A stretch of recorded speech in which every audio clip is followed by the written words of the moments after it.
Hi friends, welcome to my channel. இன்றைக்கி நம்ம பார்க்க போகிற டிஷ்ஷுன்னா மட்டன் போன் சூப் தான் பார்க்க போகிறோம். இது உடம்புக்கு ரொம்ப நல்லது. வாங்க இதை எப்படி செய்யலான்னு பார்க்கலாம். இதுக்கு இஞ்சி பூண்டு தட்டி வச்சுக்கலாம், 2 பெரிய தக்காளி கட் பண்ணிக்கலாம், 10 சின்ன வெங்காயம், கொஞ்சம் கொத்தமல்லி, கொஞ்சம் புதினா, கொஞ்சம் கருவேப்பிலை, பச்சை மிளகா 1 எடுத்து வச்சுருக்கேன். இதுக்கு கொஞ்சமாக மிளகும் சீரகமும் தட்டி எடுத்து வச்சுக்கலாம். அடுப்பில் வடைச்சட்டி வச்சுட்டு தேவையான அளவு எண்ணெய் ஊற்றிக்கலாம். நல்லெண்ணெய் ஊற்றிக்கோங்க, அப்படின்னா தான் நல்லாயிருக்கும் டேஸ்ட். எண்ணெய் காஞ்சதும் ஸ்பைசஸ் போட்டுக்கலாம்.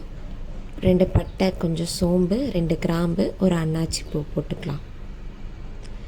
புதினா கொஞ்சம் போட்டுட்டு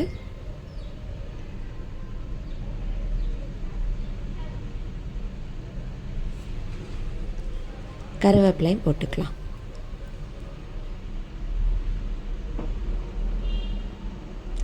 இது கொஞ்சம் வதங்கினோன்னே நம்ம கட் பண்ணி வச்சுருக்க சின்ன வெங்காயத்தை ஆட் பண்ணி கொஞ்சம் கோல்டன் ப்ரௌன் வர மாதிரி லைட்டாக கிண்டிக்கலாம். அடுத்து நம்ம தக்காளி ஆட் பண்ணிக்கலாம்.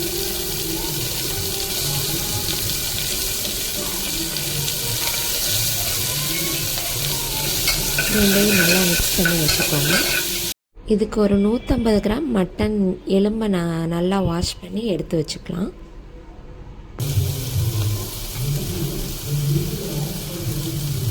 தக்காளி வதங்கினோன்னு கொஞ்சமாக உப்பு போட்டுக்கலாம்.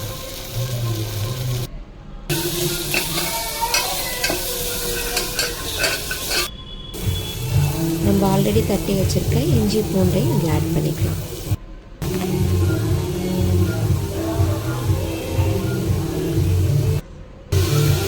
நம்ம வாஷ் பண்ணி வச்சுருக்க போனை ஆட் பண்ணி நல்லா மிக்ஸ் பண்ணி விட்டுறலாம்.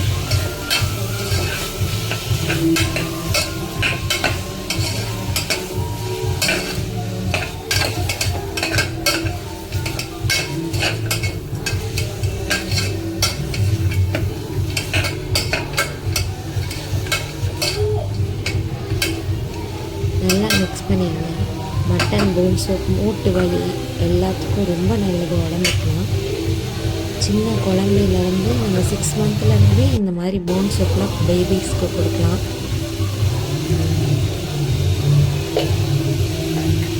கொஞ்சம் மஞ்சத்தூள் ஆட் பண்ணிக்கலாம்.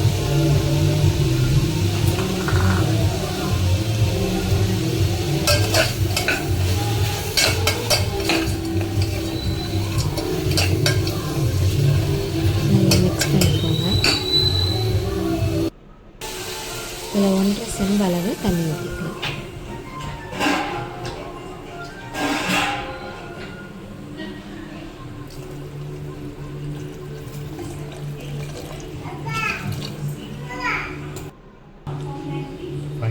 நம்ம ஆல்ரெடி எடுத்து வச்சுருக்க கொத்தமல்லியை இது மேலே போட்டுடலாம். நம்ம ஆல்ரெடி தட்டி வச்சுருக்க மிளகு சீரக பொடியை இதில் போட்டுக்கலாம். மிளகும் சீரகமும் ரொம்ப நல்லது சூப்புக்கு. அது நல்லாவே ஆட் பண்ணி நம்ம குடிக்கலாம். குக்கர் மூடி போட்டுடலாம். போட்டு விசில் போட்டு ஒரு 7லேருந்து 8 விசில் வரைக்கும் நல்லா விட்டுறலாம். அந்த எலும்பு எல்லாமே நல்லா வெந்திருக்கும். நம்ம மென்று சாப்பிட்ற அளவுக்கு நல்லா வெந்திருக்கும். விசில் வடங்கினோன்னே குக்கர் ஓப்பன் பண்ணிடலாம்.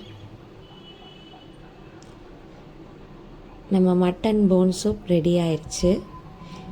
இந்த வீடியோ உங்களுக்கு பிடிச்சிருந்ததுன்னா லைக் பண்ணுங்கள், மறக்காமல் கமெண்ட் பண்ணிவிட்டு சப்ஸ்கிரைப் பண்ணி பெல் ஐக்கானை கிளிக் பண்ணிடுங்க. தேங்க்யூ.